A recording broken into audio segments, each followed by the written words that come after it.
एक बात स्पष्ट हो गई, जो रुतबा, जो दबदबा शहाबुद्दीन का, वो हिना साहब का नहीं हो सकता। तेजस्वी यादव ने जब इतने सारे दागियों को टिकट दिया है, लगभग 38 दागियों को टिकट दिया है, तो हिना साहब को देने से क्या दिक्कत है? क्यों इस बार सिवान में शहाबुद्दीन का दबदबा नहीं रहेगा?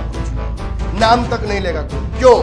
दरअसल इस बार सिवान से हिना साहब को चुनाव नहीं लड़े। उन्होंने खुद ये बातें स्पष्ट कर दी। उन्होंने इनकार कर दिया है कि वो विधानसभा का चुनाव नहीं लड़ेंगी और उन्होंने अपनी जगह पर इस जगह से हरिशंकर यादव को चुनाव लड़ने की घोषणा कर दी है।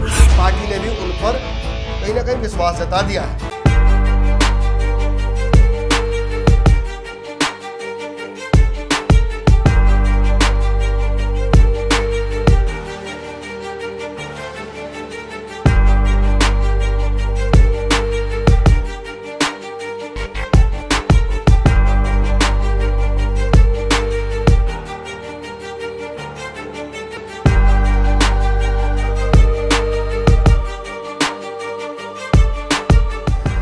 खबरों का बाजार हमेशा गर्म रहता है।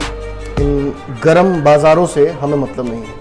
हम खबरों का बाजारीकरण नहीं करना चाहते। हम उन खबरों की तह तक पहुंचना चाहते हैं जिन खबरों की वजह से आपके जीवन पर असर पड़ता है। हम खबरों का पंचनामा करते हैं।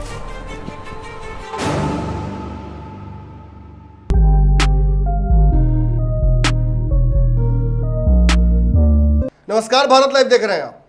सिवान से शहाबुद्दीन का जो दबदबा था वो शायद अब अपने अंत पर है। हिना साहब को यहां से इस बार 2020 का चुनाव में टिकट नहीं दिया गया है। इसके पीछे बहुत सारी थ्योरीज दी जा रही हैं, बहुत सारी बातें कही जा रही हैं। लालू यादव ने क्यों शहाबुद्दीन से परहेज कर दिया? तेजस्वी यादव ने जब इतने सारे दागियों को टिकट दिया है, लगभग 38 दागियों को टिकट दिया है, तो हिना साहब को देने से क्या दिक्कत थी? क्यों इस बार सिवान में शहाबुद्दीन का दबदबा नहीं रहेगा? पूरे चुनाव में नाम तक नहीं लेगा कोई। क्यों? बहुत सारे कारण हैं। शुरुआत से बताते हैं आपको। सिवान से शहाबुद्दीन का नाता इतना पुराना है कि अगर आप इतिहास में जाइएगा तो आपको सिवान और शहाबुद्दीन एक दूसरे के समानांतर लगेंगे। 2 बार वहाँ से एमएलए रहे हैं शहाबुद्दीन, 4 बार एमपी रहे हैं। 2009 में तेजाब कांड में जब उनको ये तय हो गया कि उनको चुनाव नहीं लड़ने दिया जाएगा, तब उन्होंने अपनी पत्नी को उसी साल चुनाव लड़ाने का घोषणा कर दिया। लालू यादव ने भी उनका साथ दिया और जैसा कि लालू यादव अपने बाकी सभी जो सहयोगी हैं उनके लिए करते हैं, उनकी पत्नी को टिकट देकर अपनी भी वफादारी साबित की। लेकिन उनके पक्ष में वो चुनाव नहीं रहा। फिर 2014 में भी उन्हें टिकट मिला, 2019 के चुनाव में उन्हें टिकट मिला। लगातार वो हारती गई। एक बात स्पष्ट हो गया कि जो रुतबा, जो दबदबा शहाबुद्दीन का है, वो हिना साहब का नहीं हो सकता है। लाख प्रयास किया गया। पिछले चुनाव में ये भी खबर आई कि उनके पुत्र उसामा इस बार चुनाव लड़ेंगे, लेकिन उनकी उम्र नहीं हुई थी, इसलिए वो भी चुनाव नहीं लड़े। पुनः उनकी पत्नी यानी कि हिना साहब को चुनाव लड़ाया गया।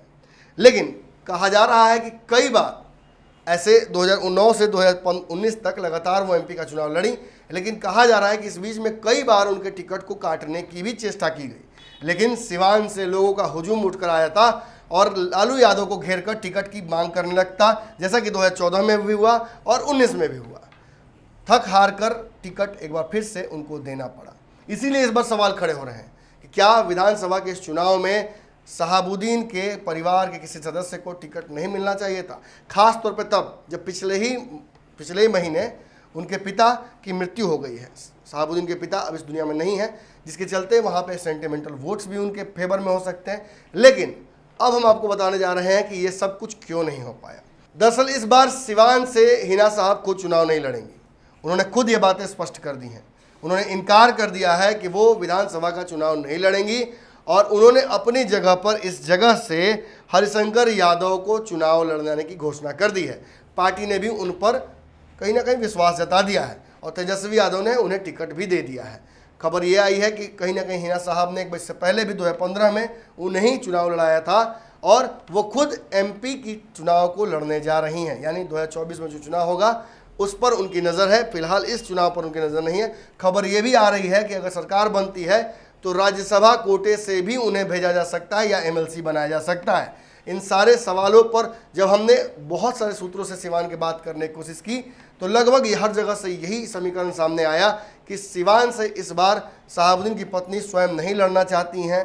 वो भी उसके बहुत सारे कारण हैं, लेकिन मुख्य कारण यही है कि वो इस विधानसभा चुनाव में अपनी ताकत नहीं झोंकना चाहती हैं। वो स्टार प्रचारक के तौर पर लगातार सिवान में मौजूद रहेंगी, लेकिन वो चुनाव खुद नहीं लड़ेंगी। इसका एक मुख्य कारण कहीं ना कहीं है कि लालू प्रसाद यादव भी चाहते हैं कि हिना साहब जो है वो एमपी का चुनाव लड़ें, ना कि विधानसभा का चुनाव लड़ें। और बता दें कि हरिशंकर यादव जो हैं ये पुराने सहयोगी हैं शहाबुद्दीन के, लगातार उनके साथ रहे हैं। मंच पर आप तस्वीरें देख सकते हैं, वो लगातार लालू यादव और शहाबुद्दीन के साथ खड़े रहे। तब भी जबकि उनके ऊपर राजदेव हत्याकांड का आरोप लगाया गया, तब भी मुखर होकर उन्होंने सपोर्ट किया था शहाबुद्दीन का।